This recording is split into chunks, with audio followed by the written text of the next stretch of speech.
Welcome back to the J Money Lakers podcast, where we talk everything Lakers. Today we're going to be talking about how the Lakers got back into the win column after winning 2 straight games. On Sunday night, they just barely beat the Clippers 106-103 after a good performance by LeBron James and Anthony Davis. Let's take a look at how many points LeBron had.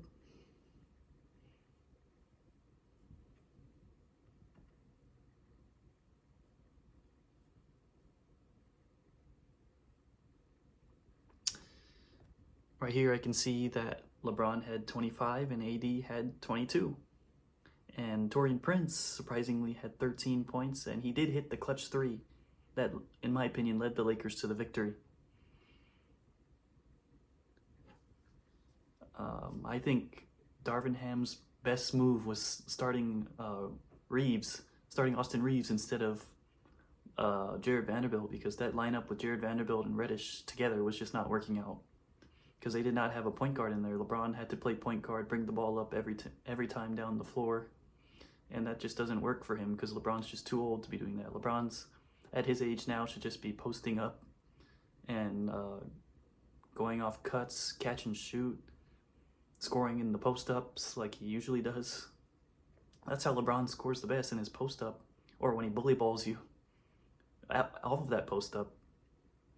So, yeah, I think that's Darvin Ham's best move, is to start Reaves at point guard. And they did get D'Angelo back in that game, which really helped them. That's why he was able to start Austin Reaves. I think the only reason why he was starting Austin Reaves before that was because D'Angelo wasn't there and he didn't have a backup point guard, so he would just use LeBron as a starting point guard and Reaves as the backup point guard, which now he can use Reaves as the starter because there's D'Angelo who can be the backup point guard now. So, yeah, I think that's Darvin Ham's best move now, is to start Austin Reaves at point guard since D'Angelo is back. Now we're just waiting for Rui to come back, because with Rui coming off the bench to rest LeBron, that'll be an amazing lineup with a closing lineup of Rui, Reaves, LeBron, Prince, and AD. That's an unstoppable closing lineup. You can even put Reddish in there instead of Rui if he's playing better than Rui. Or you can put Reddish in there for Prince if he's playing better than Prince. Now, as for the game against the Clippers on Sunday night, I think the key to that win was they were able to stop Paul George and... Not really, they weren't able to stop Paul George. I meant they were able to stop Kawhi Leonard and James Harden. Let's take a look here at how many points they both had. Yeah, Kawhi only had 15 points, and James Harden only had 15 points as well. It was really Zubac and Paul George that were keeping him in the game. Zubac surprisingly had over 20 points at 22 points. But he also snagged, how many rebounds did Zubac have? 19 rebounds. That's unacceptable. That's unacceptable for Anthony Davis, because Anthony Davis should never ever give up more than 15 rebounds to the opposing team's big, because he himself averages 12, 13 rebounds a game. So that should never happen for Anthony Davis if he's supposedly the defensive player of the year, the best defender in the league. That should never happen. But it did. They did win the game because of LeBron's clutchness at the end. And LeBron did have an amazing poster in that game that got the crowd, that had me stunned. It had the crowd shocked, because at 39 years old, I don't understand how LeBron's still able to do this. He dunked from almost the free throw line over Paul George and got the and one. I don't know how he's able to do that still. But yeah, you can see when the Lakers do make more than 10 threes, it usually leads to a win. Against the Clippers, they made 11 threes, 11 for 29, 38%. That's actually pretty good. I think if the Lakers make over 10 threes and shoot over 35% from three, they usually win the game. It's usually what happens. But yeah, Prince did, like I said earlier, Prince did make that clutch three at the end that put the Lakers up 5. The game came down to a Norman Powell three that went way in and out. It went way in, like it went like a circle. It did a toilet around the rim, circle all the way around, and then it came out Oh my God, that had my heart drop when he shot that because I thought that was going to go in. Now, as for the game against the Raptors last night, the Lakers did just barely beat them as well, 132 to 131. And because of Anthony Davis. In my opinion, it was because of Anthony Davis. And Reddish, who also made... Reddish had 13 points on 4 made threes.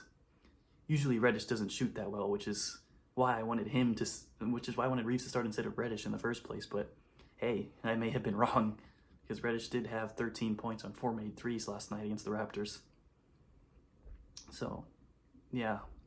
Anthony Davis had 41 points. Let's take a look. Let's double check here, actually. Let's double check here how many points he had. Yep, Davis had 41 points, 11 rebounds, 6 assists, shooting 77% from the field, 13 for 17 from the field. And he also went to the free throw line 14 times. He shot 93%, 13 for 14 from free throws. He shot 93% from free throws. That is clutch by Anthony Davis. He did make like 8, 9, 10 straight free throws at the end that led the Lakers to the victory. But in my opinion, like I said, when the Lakers do make more than 10 threes, they usually win. And last night they made 16 threes, 16 out of 36, shooting 44%, which is well over 35% from three. When the Lakers shoot over 40%, it's usually a guaranteed win, but the Raptors also shot like 44% from three at, let's see how many threes they made. They were 17 for 35 from three. Yeah, they shot well over 44% from three. Just over 44% from three, I mean, but the reason why the Raptors were in the game and the reason why they only lost by 1 point is because they had 4 guys in the starting lineup with 20 points. The Lakers just could not stop.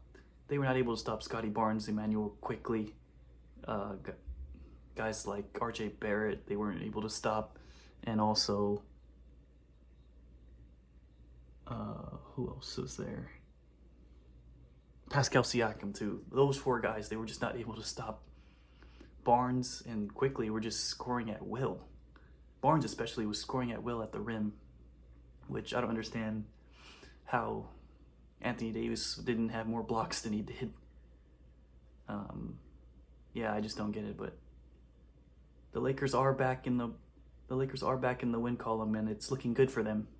They do have a tough matchup against the Suns tomorrow night on TNT, nationally televised game. Everyone should tune into it. All Laker fans, all you guys should tune into that one. That's gonna be a good one. LeBron James versus Kevin Durant once again. Devin Booker's also playing. Bradley Beal's back. So the Suns do have a fully healthy team. So we'll see how the Lakers do in that one. We'll see if Cam Reddish can continue his hot shooting. Prince can continue his hot shooting. Reeves can get out of the slump that he's been in from three. See if Anthony Davis can continue his doing what Anthony Davis does, doing what he does. And let's see if LeBron can outplay Kevin Durant tomorrow night. The Lakers do end the week on the road in Utah to face the Jazz on Saturday night. So we'll see if the Lakers can end the week on a positive note. But first, they have to get through Phoenix tomorrow night. That game tomorrow night is set for 7 p.m. on TNT. And the game on Saturday, which they will end the week on, is set for 6 p.m. on Spectrum Sportsnet in Utah. So we'll see if the Lakers can continue this win streak and make it 4 straight wins.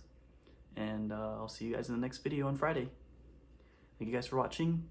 Subscribe down below, hit the like button, and I'll see you guys on Friday, like I just said. Bye.